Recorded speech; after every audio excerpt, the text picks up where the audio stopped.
Right, hello. This is the first episode of the Precision Podcast with me, Josh, and Me, Elliot. Elliot. So, we're personal trainers. We've been in the fitness industry now for, well, myself, quite a while, 8 years to be exact. What about you, El? So for me, it is actually coming up to 3 years now, I think. I got into it kind of back end of lockdown. So coming to 3 years. Yeah, so me and Elliot's background, just a little bit about me and El. So, we went to school together in Howbridge when we was like 6 years old, different class. Always thought he was a little bit of a weirdo, and he still is. And then we obviously went to secondary school, Maltings, got quite close through there. And yeah, we've been close friends ever since, haven't we? Same Yeah. group of friends, that sort of thing. So, Elliot, what was you doing previously? Because you didn't always do, like you said, the fitness stuff as long as me. So how did you get into that, mate? Before I was in construction before. Kind of left school straight away, and I was never one of the people who was interested in going college or uni or anything like that. It was kind of earn money, and that was the only way forward. So got an apprenticeship in construction. Yeah. Absolutely hated Didn't it. like it, did you? Nah, nah. It was not for me. So then, once lockdown hit, it kind of made me realise how much I didn't want to do it anymore. And that was my chance to kind of get my qualification done and get myself into a gym. No, it's been good for you, mate. Like really seeing you like flourish as a person and actually enjoying your job. Because like what Elliot's saying, most people fall into that trap of when they're younger, just like chasing the money. Because it's at that age where any kind of money just seems like a lot of money, doesn't it? And then you asked me actually. I remember you was asking me, and I was like, yeah, go for it. And like you've come on leaps and bounds here, mate. So a little bit about myself. I was doing lifeguarding when I was younger. It wasn't something I wanted to do for a long period of time. Again, it was like Elliot a little bit, just kind of going with the flow. Always been interested in fitness. Started training on off at like 16, and then I heard about an apprenticeship, so I just went for that. But currently, I'm at Aspire Body Transformations in Southminster. We focus on a lot of group training. Got my one-to-ones, and now I'm trying to move a little bit more online as well with my training platform, Learn, Train, Gain. So, what about yourself, El? Because you do a lot of online training and stuff. Don't you? What's the sort of thing? I currently one-to-one PT at David Lloyd in Colchester. But the same as you, trying to push a lot more on my online side of things. Recently launched my brand Elevate Coaching. So that's going really well. And again, it literally stands for what the name is, trying to elevate people's lives, people's habits, people's physiques and people's confidence. Mate, all going really well. Can't complain with it. Business is flying at the minute. Yeah. Really can't complain. What's your what do you find the most rewarding thing about being a trainer is? What would you say? A lot of people maybe looking and watching this, trying to get into it. I would say seeing people achieve results outside of weight specific as well. For instance, I actually had one yesterday. Her goal by end of 2024 and in 2023 is to have three chin-ups in the bag, three bodyweight chin-ups in the bag. And yesterday she actually managed to nail 2.5 chin-ups already. And seeing how buzzing she was off the back of that is for me better than seeing someone drop, I don't know, a stone or so on. It's seeing that confidence and that physical transformation as well. I'd say that's the main thing. What about yourself? No, mate, I couldn't agree more. Like the best thing for me about being a trainer is just definitely, like you said, when people come up to you and like, oh, you've changed my life, or you see how happy they are, you get enjoyment out of that just through people telling you that little thing. Just like you said, to some people it might seem like a little thing, but every individual person's different. Yeah. So like you said, someone doing like 2-3 chin-ups, to them, that's like a massive thing. Like I said, I'm doing obviously a lot of my stuff has been face-to-face, but when I start then going online, it's just going to be a whole different world, and I just love it. I love like the response that you get from your clients and that interaction face-to-face or even online, to be fair. It's just really rewarding, one of the most rewarding jobs. And I definitely say, if you're someone who is looking to kind of like Els, like a prime example, just make the jump. Was that what you was worried about a little bit? Was you like a little bit tentative? Always. It's always one of them biggest things, and it's the same job, gym, life, relationships, whatever it is. People are always worried about making that jump and that commitment to that next level, and kind of what it takes. So it's always the scary part, and when it is kind of when it makes you nervous, when it is scary to make that jump, it's probably the best time to do it. Yeah, if you can find a career, guys, that you actually enjoy and it doesn't really feel like work, your passion's going to come through and it's going to show. And it may take 2, 3, 4, 5 years or whatever to progress up your ladder, but it will do because you've got no chance to because you're enjoying it. You're enjoying what you do, and just go for it. Go for it, especially if you're quite young like yourselves, like me and Elliot are 25. Just go for it. Take that dive head first, pretty much. So when me and El are recording this podcast now, it's November, and it's now is the kind of time where we start getting them people in, coming into January, and you get them people that are on their phones, the gyms are busy and stuff like that. What would you say, El, about like people maybe trying to get involved in signing up to a gym or training with myself or you? Would you say now this is a good time? Do it. Yeah. Do it. 100%. Especially like people I work with, a lot of people I work with are kind of anxious to get into gym, low on confidence and worried about people watching them and stuff like that. Yeah. Now is the best time to get in rather than January. January is going to be full of people like themselves, worried about it, or even, and then all top of that, you've got people who are avid gym goers as it is anyway. So gym's going to be 10 times busier. So therefore your anxiety is going to be 10 times higher. If you can get yourself in now and start building habits while gyms are quieter, why not? Yeah, that's Why a good not? topic you touched on there. So what would you say about someone who is maybe a little bit anxious? Because it can be quite intimidating when you go into the gym. Like I've been like it myself, like particularly when I was young, starting to train, you were like either, skinny or you're maybe out of shape and you're thinking like, oh, all these people are like watching me and that sort of thing. Oh, I don't know what I'm going to do. I'm going to make an idiot of myself. What would you say with regards to that, helping someone who's maybe a little bit anxious around training and that?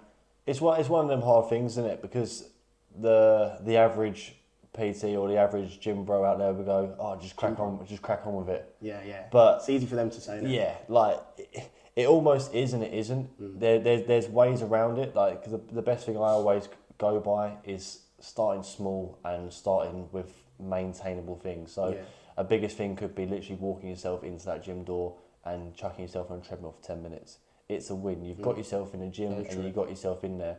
Other than that, find yourself a gym buddy, find yourself a PT, or even if you don't want to go down that route, get yourself a good playlist you can just put in your ears and zone out. Yeah. Anything that's going to distract you from what's going on around you is going to be perfect.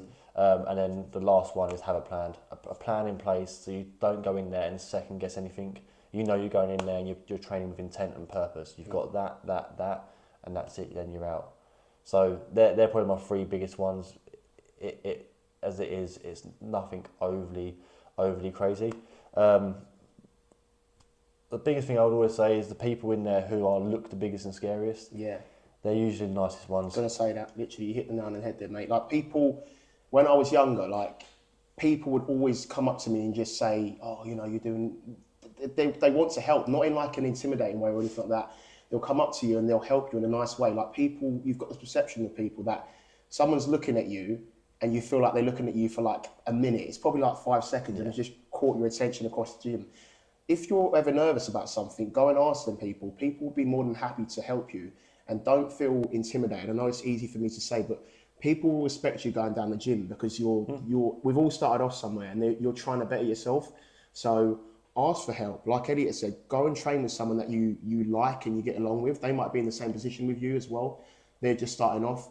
Or get advice as well. Like I know me and Elliot are on here talking about it on social media, but find someone that you trust in terms of like actually in person, because you'll hear so much misinterpretation and misinformation on the internet that you don't really know which is real and which is not. Some people saying some stuff for clickbait, that sort of thing. So train with someone that you know, and get some information from maybe like your dad or your mum, someone who you know that's been going down the gym for a long period of time, and get some advice from them, definitely. But don't feel intimidated. I know it's, like I said, easier said than done, but everyone down the gym is some of the most friendly people that I've ever met, and I really mean that. Did you say that? Yeah, 100%. And like you touched on as well, people, you always feel like you catch people glancing at you. Yeah. You always feel like you catch people glancing at you.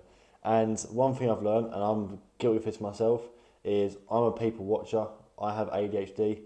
My brain is going 100 miles per hour. If you know Elliot, you know this is true. All the bloody time. My brain. At the moment, it's like 2 monkeys together clapping in the drums. Honestly. So like my brain does not stop. So if you catch me glancing at you, I'm probably not even looking at you. I'm probably just looking around into space, thinking about the 10, 100 million things I haven't done over the past week. Yeah. sometimes people aren't looking at you in a bad way. A lot of the time, people are in there just to forget about things or to take their mind away from things. So they could just be in their own little world. They could be thinking about a task that they haven't completed or they were meant to do, or they're probably thinking about when they're going back to work that day. At the same time, not most of the people in there, especially the biggest blokes, usually the vainest people in the world. Yeah. You think they're staring at you, they're probably staring in the mirror looking at their biceps. Yeah. But I'm not trying to like plug me and Elliot's online coaching as well, but hire a coach, hire someone like myself and Elliot, and we'll touch on a little bit like what we do after this. But don't feel afraid to go and hire a coach, because the thing is, so many people, they'll hear your numbers and it'll be in, you know, most reasonable online coaches are charging somewhere within the realms of 3 figures, which is perfectly normal. But then you'll go and pay like 50 to 70 quid for a gym membership and you won't use it. And it's like, oh, you signed up to a gym. They're like, yeah, I am signed up to a gym. How many times you go? Oh, and I go here and there. Yeah. Well, you're burning a hole in your pocket. It's like me now, taking 50 quid and just burning it. Yeah, you want to actually make sure that you're getting the most out of your money. So if you're doing it by yourself and you've got no real accountability and you're paying 50, 60 quid a month, which yes, overall it's cheaper than paying a 3-figure sum to an online coach, but you've got no accountability, you've got no plan, you're not working towards a goal, it's a waste of your money. So either, if you're going to go down the gym, which you should be, I'm not trying to say anyone needs to be like an Olympic weightlifter or anything like that, but if you're trying to better yourself, you want to make sure you're getting the most out of it. So what's the point in either spend your money on a coach, or if you're good at it, training yourself, or just don't spend it all at all. Don't spend like 50 to 60 quid to go down the gym once a month and say, oh, I do go down the gym. No, you have a gym membership. It's something completely different. You agree? Yeah. Like, I mean, even like in most gyms now, let's say people go there and they probably go once or twice a month. Even when they go in, they don't really know what they're doing. They'll go on. They might machine hop around a little bit.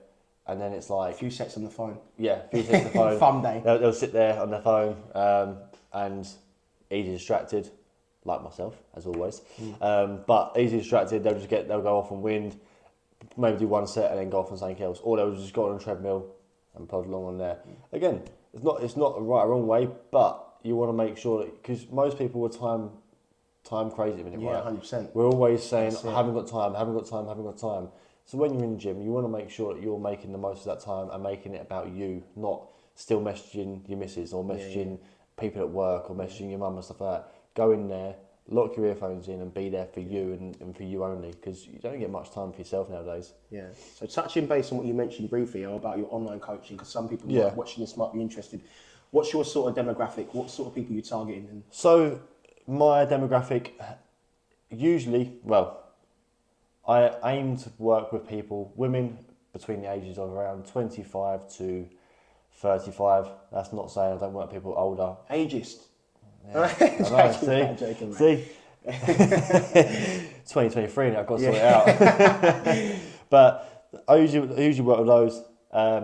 Again, do have male clients, do have older female clients, younger female clients. But the thing I like in that age group usually is they're the people who are just starting to get into the gym, or they're the people who are kind of been going to the gym for a while, but they've been stuck in a routine of going to classes, cutting their calories ridiculously low, and just not really knowing where to go with things, and then kind of losing themselves, losing confidence, not feeling great when they go on holiday or in dresses, especially around this time of year, Christmas parties, stuff like that. So just trying to bring a bit of confidence back to them, learn them that lifting will not make them bulky. It will actually help them create that tone physique they want, and that stronger is always better than dropping weight at sometimes. Good, mate. Sounds good. What about you? So myself, I'm about 3 weeks away from officially launching my online training. So it's going to be catered for people, again, for me and probably yourself. So many people now, they create these barriers in their head.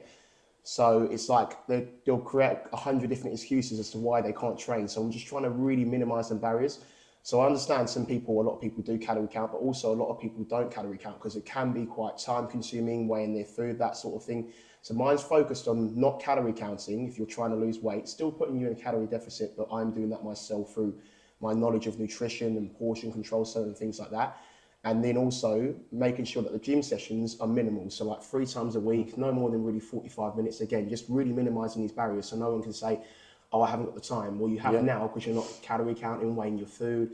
The gym is going to be just really focused on efficiency when we're in there.